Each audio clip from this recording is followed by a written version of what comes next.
I welcome you all to this Shikshak IAS channel. दोस्तों की जैसा आप लोगों को पता है कि हम लोग रैपिड रिवीजन सीरीज कर रहे हैं मॉडर्न इंडिया के लिए from the book that is spectrum written by IPS Rajiv Iyer, and this book is very very important and vital for every exam, whether it could be PCS or state services exam or any other exam. If the GS is included in there, and modern India is a very important part of one of our GS subject. तो modern India के बहुत important points और उसकी summary जो एक crux है उसको हिसाब से हम लोग पढ़ते हुए जा रहे हैं कि जहाँ से मैं वो चीज़ें पढ़ा रहा हूँ जहाँ से एक लेक्चर या एक एग्जामिनर अगर देखेगा तो वहाँ से क्वेश्चंस आने की प्रोबेबिलिटी बहुत ही ज़्यादा होगी।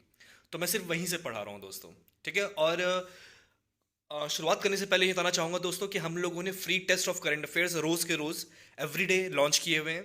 आप लोग जा सकते हैं नीचे डिस्क्रिप्शन बॉक्स में। There you can write the text, you can write the test of the current affairs. Recent trends and analysis करके हम लोगों ने आपके KAS एग्जाम के लिए उसे प्रिपेयर किया है, तो please go and check it out. हमारे अदर कोर्सेज भी हैं, टेस्ट सीरीज भी है हमारी for KS prelims and mains as well. तो जो भी आप में से सीरियस स्टूडेंट्स हैं और जिन्हें काफ़ी ज़्यादा चीज़ें प्रिपरेशन करनी है, they will definitely opt out for those such kind of test series and the papers. ठीक है दोस्तों, तो आज का लेक्चर शुरू करते हैं। आज हमारा लेक्चर 8 है और जैसे कि मैंने बताया कि विद इन 10 डेज या 12 डेज में हमारा पूरा मॉडर्न इंडिया कंप्लीट हो जाएगा। और सोशल रिलीजियस मूवमेंट जो चैप्टर है दोस्तों, ये काफ़ी इंपॉर्टेंट है। यहाँ से क्वेश्चंस काफ़ी ज़्यादा पूछ सकता है एग्जामिनर, आते भी रहते हैं, बहरहाल आते ही रहते हैं। और कभी ऐसा हुआ नहीं है कि यहाँ से क्वेश्चंस ना पूछा गया हो। बिल्कुल पूछा जाता है क्वेश्चन, चाहे वो सिविल सर्विसेज हो, चाहे वो कश्मीर एडमिनिस्ट्रेटिव सर्विसेज हो। तो चलिए आज का लेक्चर शुरू करते हैं, that is lecture number 8, reform movements. अब देखिए, सोशल रिलीजियस रिफॉर्म्स में आपको पहले बता चुका हूँ, the social factors and the religious factors. अब इसमें रिफॉर्मेशंस आने की बात कहाँ से उठी? That the word comes around from the renaissance. Renaissance मतलब क्या होता है? रीअवेकनिंग, ठीक है। समटाइम्स इट्स लाइक कि एक एक समझ आप कुछ चीज़ों को लॉजिकली रैशनैलिटी ढूंढ रहे हैं चीज़ों में, ठीक है। आप चीज़ों में जो जिस तरीके के जो एक लूप होल्स हैं, जो बिना समझे कुछ भी हम लोग कर रहे हैं, उसे समझ के करना एक तरीके से कि मैं ऐसा क्यों कर रहा हूँ, why am I doing this and for what reason and for what cost of benefit, right. तो रेनेसेंस का मतलब ये हुआ। तो जितने भी जो रीअवेकनिंग मूवमेंट्स होते हैं, तो renaissance movement, so in India social religious movement reforms started with the movement of renaissance, ठीक है। चलिए, इम्पैक्ट ऑफ ब्रिटिश रूल पढ़ चुके हैं, इस पैराग्राफ में कुछ नहीं है। हाँ, socio conditions right form reform, ठीक है। अब देखिए सोशल कंडीशंस क्या थे, रिलीजियस एंड सोशल इल्स। अब देखिए उस टाइम पर हम लोग का ब्लैक मैजिक काफ़ी था, चाहे वो हिंदुज़म में हो, चाहे वो इस्लामिज़म में हो, ठीक है। ब्लैक मैजिक बहुत ज़्यादा था। सुपरस्टिशियस इंडिया हमेशा से रहा है। बिल्ली चली गई तो दरवाजा तो रोड क्रॉस नहीं करना है ना। ये चीज़ें सुपरस्टिशंस में इंडिया हमेशा से रहा है कि अगर किसी को कुछ हुआ है तो सबसे पहले वो पंडित या तांत्रिक या किसी मौलवी के पास जाएगा दिखाने के लिए कि वो ठीक कर देगा, जबकि जाना चाहिए डॉक्टर के पास। यू नो, देखा ही होगा आपने इंडिया में कितने हाल फिलहाल में ही काफ़ी ज़्यादा लोग ऐसे हैं जो कि मर्डर तक करवा देते हैं बच्चों का, कि भाई आप ऐसा करिए कि इसकी अगर जान ले लेंगे किसी की तो things will be fine in your life, और ऐसा करते हैं लोग। तो सुपरस्टिशंस एंड ब्लैक मैजिक ये होता है जिसने काफ़ी गलत चीज़ है इंडिया में, काफ़ी गलत धारणा है चीज़ को फॉलो करने की। लेकिन चलिए आगे चलते हैं। Idolatry and polytheism. आइडोलेट्री मतलब क्या होता है दोस्तों? आइडल्स को पूजना। हिंदुज़म में आइडल्स है ना, हम लोग आइडल्स को पूछते हैं। पॉलिथिज्म, पॉलिथिज्म मतलब हुआ कि जहाँ पर एक भगवान नहीं, हमारे बहुत सारे भगवानों को माना जाए। पॉलिथिज्म मतलब वो होता है मोनोपोली ऑफ स्क्रिप्चुरल नॉलेज। अब देखिए जो कुरान में लिखा है या जो गीता में लिखा है उसी नॉलेज को फॉलो किया जाता है। जो सिखिज्म में आपका जो गुरु ग्रंथ साहिब है वही भगवान है, उन्हें फॉलो किया जाता है। तो ये सब क्या है? यह है स्क्रिप्चुरल नॉलेज, और ये सब पहले लिखे हुए हैं जिसको हम लोग फॉलो करते हैं, रिचुअल्स को, ठीक है, विदाउट क्वेश्चनिंग दम। अब बहुत सारी प्रथाएं ऐसी थी, बहुत सारे कस्टम्स एंड स्टेटस ऐसे थे जिनको चैलेंज करना बहुत ज़रूरी था दोस्तों। तो रेनेसेंस होना बहुत ज़रूरी था ताकि कुछ चीज़ों को बैन किया जा सके हमारी सोसाइटी में। बहुत सारी गलत चीज़ें हो रही थी। सबसे पहली गलत चीज़ क्या हो रही थी? Depressing position of women.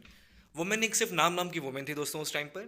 Child marriage was at the peak during those times. Female infanticide, बचपन में ही बच्चों की मतलब ख़त्म कर देना बॉर्न से पहले ही, ठीक है। Even old man took very young girls as wives, ये भी था, ठीक है, अंडर कुलिनिज्म। अब कुलिनिज्म प्रैक्टिस ऑफ पॉलीगेमी, ये पता ही है आपको पॉलीगेमी मतलब क्या होता है, एक से ज़्यादा वाइफ्स रखना, ठीक है। Old man taking very young wives. Slaves भी उस टाइम पे हुआ करती थी, ठीक है। सती प्रथा जो एक बहुत बड़ा बात था वो हुआ करती थी। उसके बाद कास्ट प्रॉब्लम तो थी ही, अब कास्ट प्रॉब्लम में भी ह्यूमिलेशन आएगा, ह्यूमिलेशन में भी उसके बाद अगर वुमेन है तो सोचिए कितना और ज़्यादा दिक्कत होती होगी। तो चलिए ये पढ़ लिया हम लोगों ने। अब द कास्ट प्रॉब्लम है, कास्ट प्रॉब्लम में दोस्तों पता ही है कि चतुर्वर्णा सिस्टम हमारे हिंदू सोसाइटी में है, और मुस्लिम्स में भी सिया सुन्नी का हिसाब हो रखा है, मतलब उस टाइम में वहाँ पे भी कास्टिज्म है। कास्टिज्म आपका बेसिकली हर जगह है, इंडिया की मुसलमान हों या हिंदूज हों, कास्टिज्म हर जगह है, ठीक है, एक्सेप्ट मेरे ख्याल से पारसीस को छोड़ करके, और काफ़ी कम, वो तो काफ़ी कम अमाउंट में है, उनका तो कहने की बात नहीं है, ठीक है। तो कास्ट प्रॉब्लम एक बहुत बड़ी चीज़ थी, एक डिसेबिलिटी थी एक तरीके से लोगों के पास, एक कॉन्शियसनेस के ऊपर कंट्रोल करना था, और जिसमें से एक वर्ड क्या निकला, अनटचेबल्स। अनटचेबल वर्ड्स किसने निकाला था दोस्तों? ये वर्ड जो था ये कहीं आपके कॉन्स्टिट्यूशन में मेंशन नहीं है। आप समझ रहे हैं अनटचेबल्स मतलब कि एज एन लाइक जो आपका आर्टिकल जो 15 बोलता है कि डिस्क्रिमिनेशन है ना, discrimination of based on the caste, sex और birth of a person should not be there. और आर्टिकल 17 जो है आपका वो कहता है एबोलिशन ऑफ अनटचेबिलिटी। अब जो दलित वर्ड है ना, ये किसी को पता नहीं है कि कॉन्स्टिट्यूशन में डिफाइन भी नहीं किया गया, बस इतना लिखा हुआ है कि the one who is socially ill और who is incapable due to social situations, prevailing social situations. याद रखिएगा ये चीज़, ठीक है। चलिए, तो कास्ट प्रॉब्लम तो एक बहुत बड़ी बात थी, इसमें कुछ बोलने वाली बात नहीं है। अपोजिशन टू वेस्टर्न कल्चर ये भी था एक, ऑब्वियसली, पर ये उसमें तो कुछ जानने की जरूरत ही नहीं है हम लोगों को। चलिए, new awareness among enlightened Indians. चलिए, इनलाइटेड इंडियंस, न्यू अवेयरनेस। अब अवेयरनेस लाने के लिए कुछ लीडर्स उस वक्त थे, ज़रूरी थे, और बिल्कुल आना ज़रूरी था उनका, क्योंकि उन्हीं लोगों ने बहुत बड़े चेंजेस लाए थे दोस्तों हम लोगों की थिंकिंग में और हम लोग की सोसाइटी कस्टम्स में। बहुत ज़्यादा बड़े बड़े चेंजेस इन लोगों की वजह से आए थे, और बहुत आना ज़रूरी भी था। तो चलिए आइए पढ़ते हैं कि ये कस्टम चेंजेस थे क्या। मिडिल क्लास बेस था, इससे ज़्यादा कुछ है नहीं, कुछ ज़्यादा पढ़ने की ज़रूरत है नहीं आपको। जो इंपॉर्टेंट है कि एक्चुअली कौन कौन से थे, इंटेलेक्चुअल क्राइटेरिया, राजा राम मोहन रॉय, इसके बारे में भी हम लोग पढ़ेंगे। अक्षय कुमार दत्त, जो rationalism is are only preceptor. अब कभी कभी क्या है कि पेपर में ना आपके ये क्वेश्चन आ सकता है कि लाइन लिखी रहेगी बस ना, ऊपर से डबल कोट करके कि rationalism is are only preceptor, नीचे सामने लिखाएगा these lines were made by whom. Option आपका दे दिया जाएगा, राजा राम मोहन रॉय, अक्षय कुमार दत्त, या बटुकेश्वर नाथ, या भगत सिंह, ये सारे नाम दे दिए जाएंगे। तो ये याद रखिएगा कि rationalism is are only preceptor, written by Akshay Kumar Datta और गिवन बाय अक्षय कुमार दत्त। ये इंपॉर्टेंट है, पूछ सकता है इसी वन लाइनर के क्वेश्चन में। As a consequence, in the Brahmo Samaj, the infallibility of the Vedas was repudiated, while the Aligarh movement emphasized reconciliation of Islamic teachings with the needs of the modern age. अब देखिए यहाँ पर क्या एक important चीज लिखी हुई है कि अलीगढ़ मूवमेंट जो है, ये देखिए, ये देखिए, अलीगढ़ मूवमेंट जो है, यहाँ पे एक इंपॉर्टेंट चीज लिखी गई है कि मॉडर्न एज से, चलिए हटाइए कोई नहीं, मॉडर्न एज से, need of the modern age से रिकनसाइलेशन तो करना ही है हमें, जो इस्लामिक टीचिंग्स है हमारी, लेकिन मॉडर्न एज के डिमांड्स एंड नीड्स के हिसाब से। अब जो प्रैक्टिसेस पहले होती थी मुगल सल्तनत से भी पहले या चलती हुई जो आ रही थी, ज़रूरी नहीं है कि आज वो इतनी लॉजिकल, या क्या पता उस टाइम पे भी वो लॉजिकल इतना ना हो। आपने देखा होगा फॉर एग्जांपल कि अगर आपने कुछ सोसाइटी में कुछ गलत काम किया हो, तो आज भी जैसे कि सऊदी अरबिया जाएंगे तो वहाँ पर सीधा एग्जीक्यूशन है, कैपिटल पनिशमेंट है। अगर आपने कुछ भी चोरी तक की है तो सीधा बिहेडिंग है वहाँ पर, जो कि एक तरीके से अगर आप देखा जाए तो गलत है, लेकिन अब उस कंट्री का अपना एक अपना उनका चॉइस है कि वो क्या करते हैं, तो इसमें किसी और कंट्री का हस्तक्षेप करना या आना इंपॉर्टेंट नहीं है। लेकिन यहाँ पे कहा जा रहा है कि ये सारे जो ग्रुप्स बने थे, ब्रह्मो समाज बन गया आपके, उसके बाद और भी जितने ग्रुप्स बने थे जो मैंने बताया कि प्रार्थना समाज, आर्य समाज, ठीक है, इन सब का एक ही मकसद था कि रिकनसाइलेशन करना, मतलब चीज़ों को मॉडर्न टाइम्स के हिसाब से एडजस्ट करवाना, लोगों को ये समझाना कि आप अगर ये कर रहे हैं, भगवान के प्रति अगर आपका विश्वास है तो आप उसको बनाए रखें, लेकिन उसके साथ आप बाकी की चीज़ें गलत तरीके से ना समझे कुछ भी करें। गलत से कैसे समझे, जैसे कि देखिए राजा राम मोहन रॉय के टाइम में था, अब सती था, एवोल्यूशन ऑफ सती था। आप भगवान को भी मानते हैं, पूजा भी करते हैं, लेकिन आप सती भी कर रहे हैं, ठीक है। अब उस टाइम पर ये था कि वुमेन की पोजीशन इतनी ख़राब थी, तो इस्लाम में भी ये था कि वुमेन की सिचुएशन ऐसे हो गई थी कि इवन दी ओल्डर मैन, मतलब कि जो सबसे ओल्ड पीपल हुआ करते थे, वो यंग वाइफ्स को लिया करते थे, who are even less than age of 13 और 12। ऐसा इस टाइम उस टाइम पे चल रहा था। And this were not just prevalent in Muslims, it were prevalent in Hindus also, और थ्रू आउट द इंडिया। स्लेवरीज बहुत ज़्यादा थी उस टाइम पर, ठीक है, purchasing and buying of women. और हिंदुज़म में भी ये था, जब आप एंशियंट इंडिया पढ़ेंगे तो वहाँ पर भी ये था कि पंडित्स तक को मैं नाम भूल रहा हूँ उस सिस्टम को क्या कहा जाता था, लेकिन पंडित्स तक को लड़कियाँ सेल की जाती थी, मतलब the girls were sold to pandits और they were given to pandits. जैसे कि उन्होंने शादी कराई तो, या सॉरी, उन्होंने अगर पूजा वूजा कराया है कुछ, तो as a gift, as a respect, as a matter of respect, gesture of kindness, उनके घर की बेटी डॉटर वो दे देते थे पंडित को कि they can he can marry her. तो ये सब चीज़ें थी, काफ़ी रुकने की ज़रूरत थी इन सब चीज़ों को। सोचिए पंडित ही खुद ही कर रहा है, मौलवी अगर ये चीज़ खुद कर रहा है तो धर्म का होगा क्या भैया? खुद सोचो। जिसके टीचिंग्स के पीछे आप भागते हैं और जो आपको लगता है कि भाई ये ज्ञान देगा धर्म को लेकर के, ये बताएगा हमें, गाइडेंस देगा कि सही क्या और गलत क्या है, वो खुद गलत कर रहा है यार, तो आपको क्या सही दे बातें बताएगा वो आपको? तो ये चीज़ें हम लोग को एक, इसी को कहते हैं रिकंसाइलेशन, इसी को कहते हैं रेनेसेंस, जो कि इंडिया में भी अभी ज़रूरत है काफ़ी ज़्यादा। मैं बार बार बोलता हूँ ये चीज़। चलिए आगे चलते हैं। स्वामी विवेकानंद एक नाम आता है, बिल्कुल आएगा भाई, हम लोग के स्टूडेंट्स में काफ़ी फेमस नाम है, काफ़ी बड़े, काफ़ी ओहदे वाले व्यक्ति थे ये, काफ़ी इंपॉर्टेंट पर्सन थे, इनकी टीचिंग्स काफ़ी ज़्यादा हेल्प करती है लोगों को। मोटिवेट होना हो तो इनके बारे में ज़रूर पढ़िएगा, काफ़ी इंपॉर्टेंट पर्सनैलिटी है हमारे इंडिया के लिए। Akshay Kumar Datta brought medical opinion to support is against child marriage. अब अक्षय कुमार दत्त है, इन्होंने देखिए साइंस को लाया यहाँ पर साइंस को ऐड किया गया।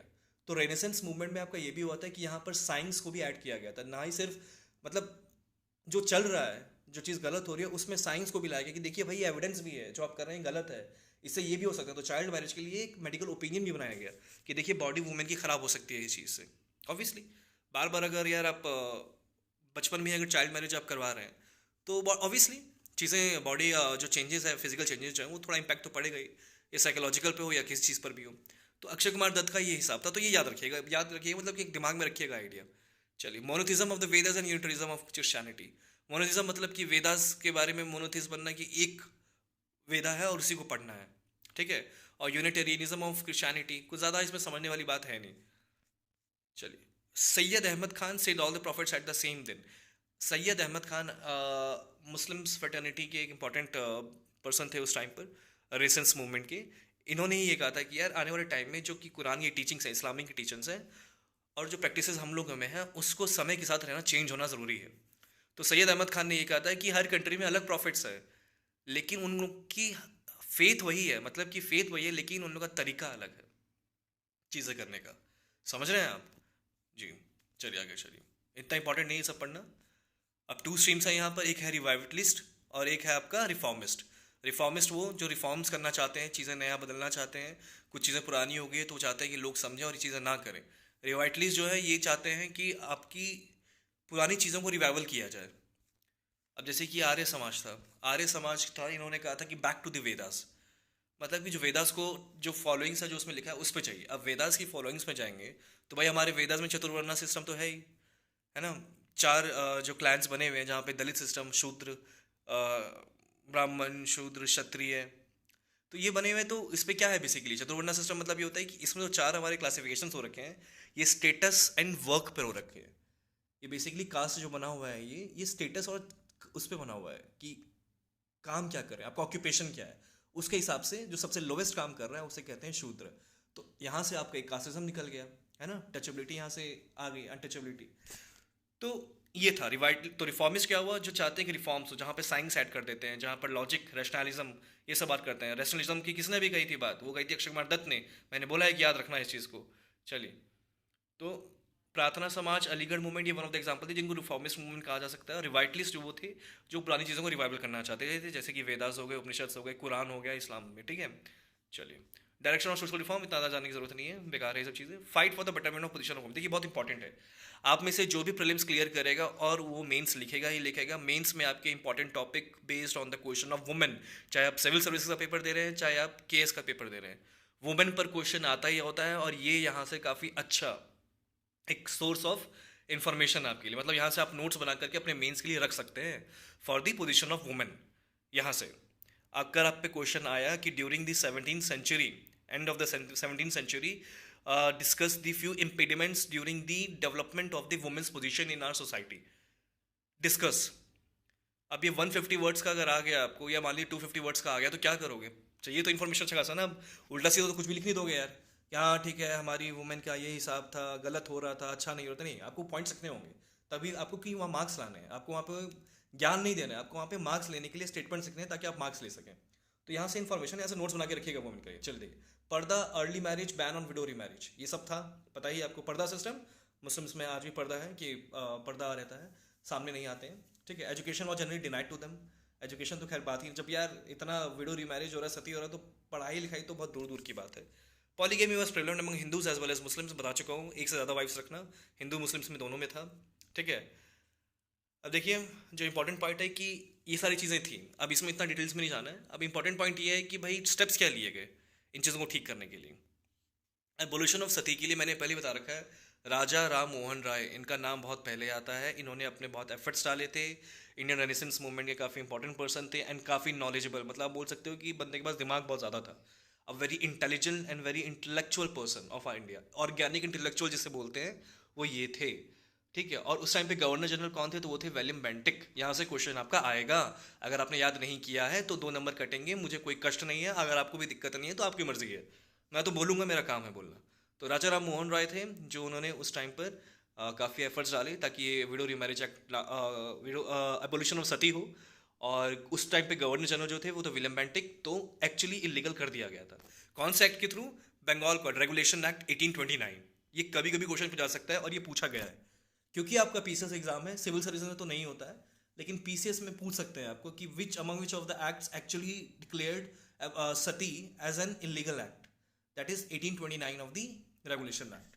चलिए, प्रिवेंटिंग फीमेल इन्फेंटिसाइड, इन्फेंटिसाइड मतलब कि बचपन में ही मार दिया। अब भाई कौन से एक्ट्स थे, तो Bengal regulation acts of 1795 and 1804, ये याद रखिएगा बस, इससे ज़्यादा कुछ नहीं। और एक और चीज़ इसी में रिलेटेड इन्फॉर्मेशन है कि 1870 को एक एक्ट पास किया जहाँ पर ये कंपलसरी कर दिया गया हर पेरेंट्स के लिए कि अगर आपके घर बच्ची हुई है तो उसका ईयर ऑफ बर्थ आपको रजिस्टर करवाना पड़ेगा। ऑल द बेबीज़, चाहे वो लड़की हो लड़का हो, आपको रजिस्टर कराना पड़ेगा बर्थ उसका, हर हर बच्चे का रजिस्ट्रेशन होगा, जो कि आज हो भी रहा है, पता भी है आपको, बर्थ सर्टिफिकेट जिसे कहते हैं हम लोग।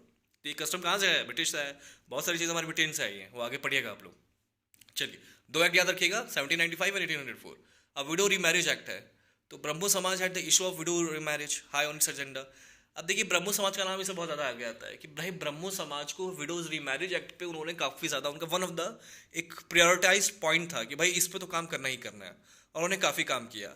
और दोस्तों जब भी वुमेन की बात आए ना, तो एक काफ़ी इंपॉर्टेंट पर्सनैलिटी का नाम अपने दिमाग में हमेशा याद रखिएगा, that is Ishwar Chandra Vidyasagar, a very very renowned person, a great scholar of our country, who helped the who helped to improve the status of our women position in our society. And he was also been as the principal of a Sanskrit college in India. He had many things.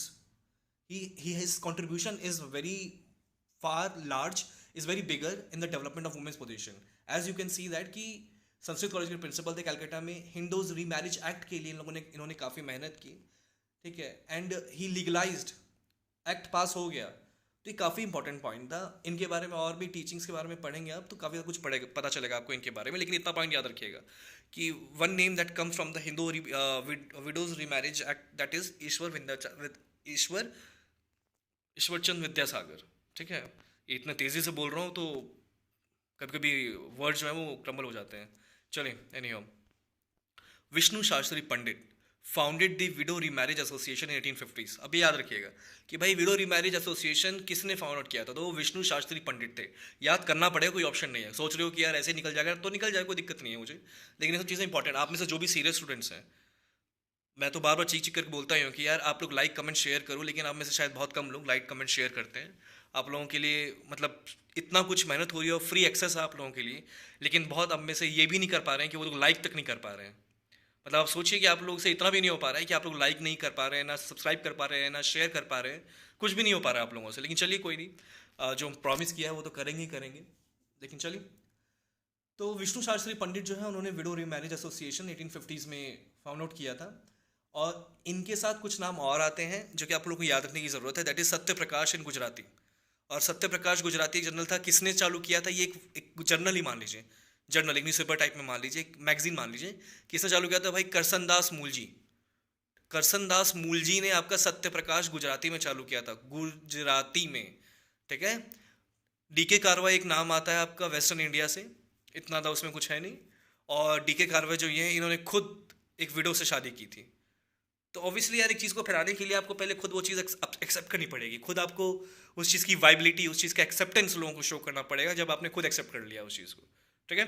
चलिए आगे चलते हैं। Controlling child marriage, अब देखिए child में infanticide हो गया था, आपके दो एक्ट्स आ गए थे, मैंने बता दिया था।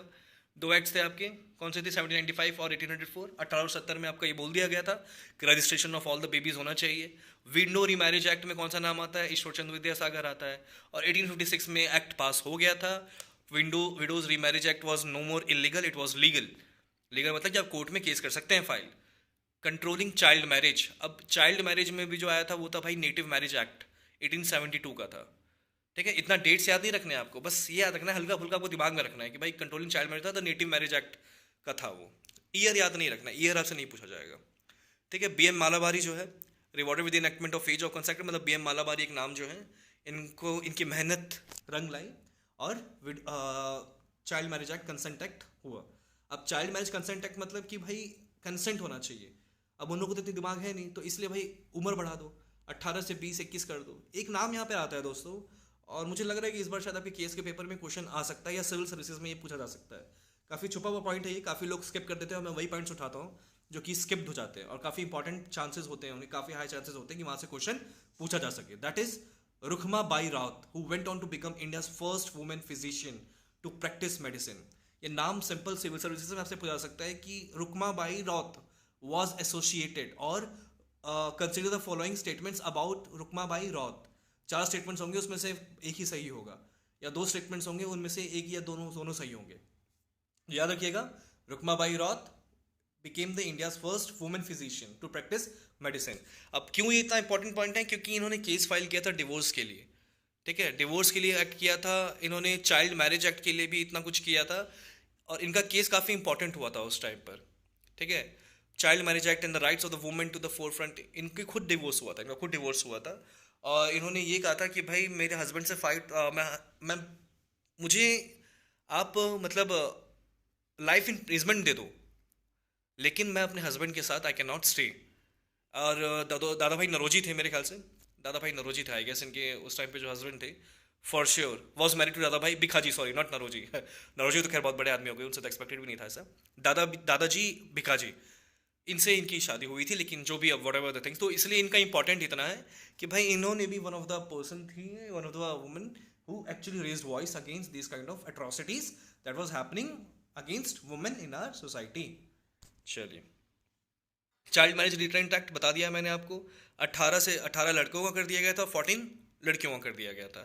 फिर चाइल्ड मैरिज रिस्ट्रेंट एक्ट दोबारा आया 1978 का, जहां पर लड़कों की एज 18 से बढ़ा करके 21 कर दी गई थी और लड़कियों की एज 15 टू 18 ईयर्स कर गई थी, कि इतने के बाद ही आप शादी करा सकते हैं, इससे पहले नहीं करा सकते हैं। चलिए, एजुकेशन फॉर वुमेन, काफ़ी सारे मिशनरी स्कूल खुले थे, जहाँ पर कलकत्ता फीमेल जुवेनाइल सोसाइटी सबसे पहला स्कूल था वुमेन के लिए। बेथन स्कूल फाउंडेड बाय JED। ठीक है, ये याद रखिएगा, पहला पूछा जा सकता है आपसे। और यहाँ पर तो इतना इंपॉर्टेंट कुछ है नहीं, पूछा जा नहीं सकता है। एक तो Jyotirao Phule and his wife Savitri Bai, बहुत बार सिविल सर्विसेज में और पीसेज में क्वेश्चन पूछा गया है कि Jyotirao Phule was associated with among the following movements, और his cause was for which his cause or his efforts was based on which among the following? Education for women और child marriage act और window remarriage act, समझ रहे हैं, इस तरह से question आ सकता है। तो it was like to encourage the education for girls. ठीक है, तो his first gender sensitive act was to encourage his wife Savitri to read and write. So before doing that he first actually pushed his wife to first at least study and write. This was a very good point, a very positive point for us to remember.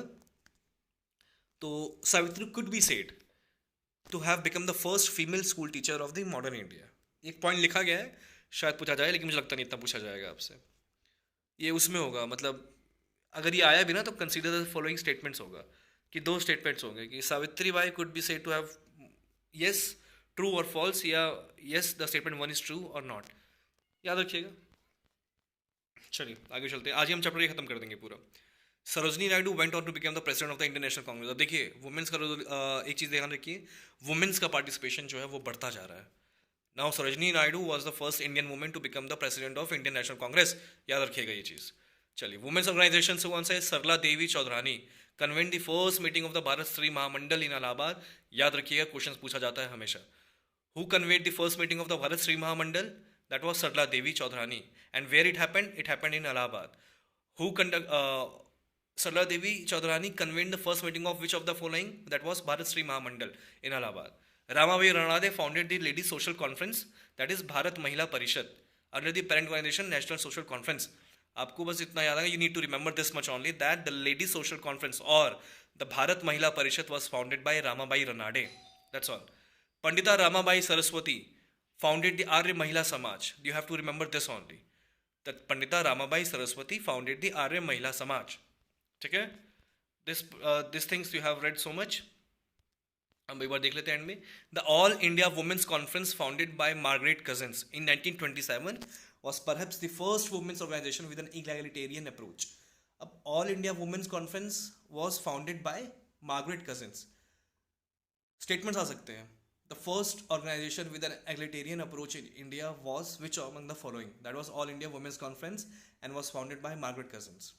ठीक है. अब इसमें important founding members हैं, याद करना चाहें तो आप याद कर सकते हैं. सरोजनी नायडू थी, कमला देवी चट्टोपाध्याय थी, रानी साहिबा थी, महारानी चिमनाबाई Gaekwad.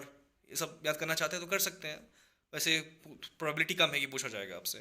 Concept of Hindu चतुर्वर्ण system है जो कि बताया गया था, इतना इंपॉर्टेंट था नहीं उसमें. अब how to factors that help to mitigate caste based discrimination. तो देखिए ब्रिटिशर्स ने कुछ एफर्ट्स डाले थे, जैसे कि मैंने बताया विलियम बेंटिंक के टाइम में सती का एबोलिशन एक्ट हुआ था, चाइल्ड रीमैरिज एक्ट हुआ, window remarriage act, child marriage consent act हुआ, विडो रीमैरिज एक्ट हुआ. ये सारी चीज़ें हुई तो ऑब्वियसली कहीं ना कहीं ब्रिटिश भी तो कॉपरेट कर ही रहा था, इन चीज़ों को बंद करना चाहिए रहा था वो. तो creation of private property and land and free sale of land without caste बांट रहे थे ब्रिटिशर्स. वो बोल रहे थे पैसा खरीदिए, आपके पास कास्ट देख करके हम लोग ज़मीन नहीं देंगे. Concept of equality before law, जो कि आपको इंडियन पॉलिटी में भी पढ़ना पड़ेगा. आर्टिकल है भाई आपका, आर्टिकल 14 है ना, equality before law and equal protection of laws. याद है कि भूल गए वो कि भाई चलो मॉडर्न इंडिया ही पढ़ रहे हैं और पॉलिटी तो चलेगी दिमाग से. नहीं, ऐसा मत करना यार, ऐसा मत करना. चलिए, तो इन सब चीज़ों से द सोशल रिफॉर्म्स मूवमेंट जो हुए, रामाकृष्ण मूवमेंट था, आर्य समाज मूवमेंट था, ये क्या थे? रिफॉर्मिस्ट मूवमेंट थे. बता चुका हूँ रिफॉर्मिस्ट में क्या थे, जिन्होंने रिफॉर्म करना था. साइंस ऐड की थी, रैशनैलिटी ऐड की थी, लॉजिक ऐड किया था, परसेप्शन ऐड किया था, कॉन्शियसनेस जगाने की कोशिश की थी. रिफॉर्म और रिवाइटलिस्ट क्या थे? जो पुरानी चीज़ों को रिवाइव करना चाहते थे. इन सब चीज़ों ने काफ़ी हेल्प की कास्ट सिस्टम को ब्रिज करने के लिए. कर नहीं पाए वो अलग बात है, बताना चाह रहा हूँ कि यहाँ पर क्या क्या चीज़ें की गई. नेशनल मूवमेंट हमारा जो था बढ़ रहा था एक ब्रिटिशर्स के अगेंस्ट, वो भी एक अच्छा खासा अपना एक चिंगारी लगा रहा था. अपॉर्चुनिटीज़ ऑफ एजुकेशन, अब एजुकेशन की अपॉर्चुनिटीज़ बढ़ रही थी, कॉलेजेस वगैरह खुल रहे थे, पढ़ा हमने अभी, तो भाई लोगों को पढ़ने की और जिज्ञासा हुई. एक नाम आता है गोपाल बाबा वालंकर. ये यूपीएससी में पूछा गया और बहुत लोगों को पता तक नहीं था कि गोपाल बाबा वालंकर का है क्या. यूपीएससी में क्वेश्चन पूछा गया था, ये याद रखिएगा, इस साल भी पूछ सकता है.